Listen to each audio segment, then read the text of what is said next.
Alam mo bang kapag ang iyong alagang pusa ay lumalapit sa iyo habang ikaw ay nagtatrabaho, binibigyan ka nila ng swerte sa trabaho mo.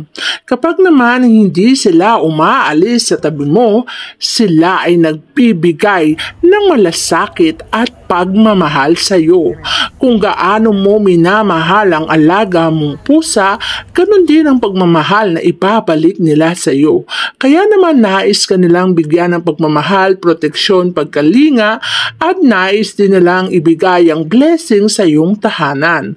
Kaya naman mainam na kung ikaw ay mag-aalaga ng pusa, mahalin, kalingain at bigay mo ang pag-aalaga na nararapat para sa kanila dahil ibabalik nila ito ng siksik-liglig at nag-uumapaw. Sila ay nakakaramdam ng isang presensya ng pagmamahal, kaya naman ibinabalik nila sa kanilang master ang pagmamahal na ibinibigay mo sa kanila sa pamamagitan ng pag-iingat at pagbibigay sa iyo ng kalinga, proteksyon at higit sa lahat, blessing sa iyong buhay. Kaya naman ramdam mo na habang dumadami ang alaga mong pusa, dumadami rin ang blessing na natatanggap mo sa iyong buhay.